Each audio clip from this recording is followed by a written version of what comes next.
The multi-party government in the city has tabled a 77 billion rand budget for the 2022-2023 financial years.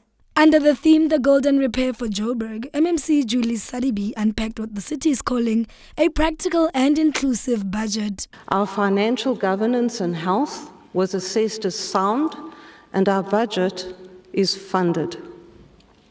Added to which, Moody's Ratings Agency upgraded our outlook to stable on the 7th of April 2022. And National Treasury encourages us to continue to actively manage our expenses. Our budget is approximately 77.3 billion rand, and we need every rand to fund the golden repair. In the 21-22 financial year, the city struggled to attract loan funding, and this was a global phenomenon. Capital markets have in recent times been risk-averse, particularly to investing in local government.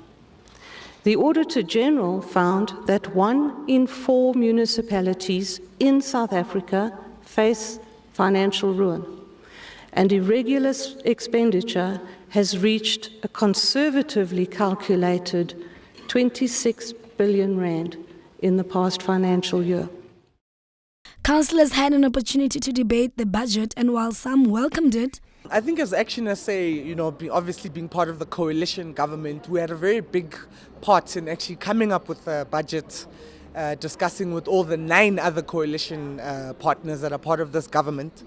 And all in all, as Action SA, we are happy, we are glad with the outcome of the budget. I think it's well balanced. It takes into consideration all the parties that are part of the coalition, but not only just us that are part of the coalition, but even the interests of opposition parties, because ultimately we're moving to a future in the city and I think in the country where it's no longer just about one party dominance and wanting our own interests, but it's ultimately finding out how we can increase participation from everybody that's involved in the city to get their issues pushed forward. So as Action SA, we welcome the budget, we're happy, and we're saying let's move forward. The IFP welcomed the budget, but I want to first congratulate the MMC for Finance for tabling the budget. But there are a few issues that we have highlighted as the IFP, issues around the procurement processes, that the MMC was not in a way vocal on on what measures will be put in place, because we understand and we know that there are challenges there that we have recognized, and measures need to be put in place, and even the corruption in the procurement process, which hinders on the progress and on service delivery. But overall, we welcome the budget and we are going to support the budget, because we always believe on principle as the IFP that even if it's leaky, that money must be channeled for service delivery, and people needs to benefit out of that, and it must change the living conditions for our people. others were not impressed. We still believe that the budget should speak to the actual needs of the community that was raised during IDP processes. I think the speech was marred with a whole lot of good English, good narratives. But the question remains, does it speak to the issues on the ground directly? As it stands, councillors are being attacked in the township. We have many councillors who didn't come through to the budget speech debate because of those constant attacks. When one asks and interrogates as to whether does the speech speaks directly to try and address those issues, it leaves a lot to be desired. What I can say, after all, it was a nice, well-spoken, good English, good vocabulary that has been used there. But does it translate into something that residents will really feel, see, live to experience? It still leaves a lot to be desired. People were talking of marching to the city of Johannesburg, and these are Annandale and Eldorado Park people that are not happy with the debt rehabilitation. They are not happy with the issue of wrongfully being built. And the issue that I spoke about, the house and the person that has died, I actually wanted to come with the actual a paper, that the letter that was written to him, because it's someone that I grew up in front, and he has died 21 years ago, and he gets a letter sent to Mr. A.E. Bowers and saying he needs to pay X amount, and the debt was settled when his granddaughter took over 19 years ago. And this is what is irregular, illegal, and then we say we are going somewhere.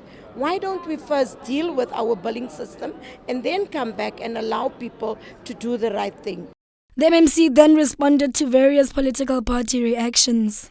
Thank you to all those who have shown support to this budget, and thank you as well to all those who have not shown support to this budget. A budget debate in and of itself presupposes that there will be disagreements, and having been a member of this council for the past 6 years, I am not surprised that there is an array of opinions, some positive and some negative. We are a council of 18 political parties. Everyone is entitled to their own view, and in this space, on this day, everyone has an opportunity to discuss their views. Mr. Speaker, when we took office, we swore an oath to be faithful to our country, to obey and respect and uphold the Constitution, and to perform our functions and duties to the best of our abilities. One of our premier duties is to conduct oversight, and frankly, it is your job as councillors to interrogate this government's decisions, to ventilate the issues, and to keep us to account. Neither I nor your constituencies would expect anything less. Thank you to each speaker for all your inputs today. I appreciate that our experiences are different and that your on-the-ground insights into the needs of your communities are different from mine. I want to assure you that we have taken note of each concern, and this multi-party government will consider these for the purpose of drafting the adjustment budget, as well as holding those over into subsequent years.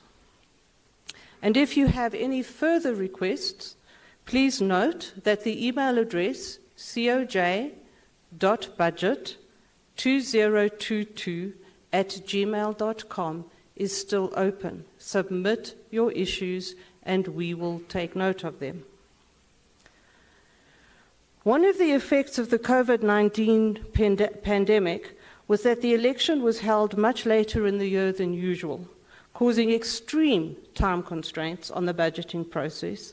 And my office, along with Group Finance, along with the Budget Office and Treasury and GSPCR, we did a year's worth of work in 4 months.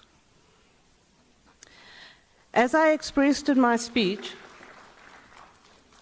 on Wednesday, I hold a firm belief that in order for the Golden Repair to be successful, we all need to work together.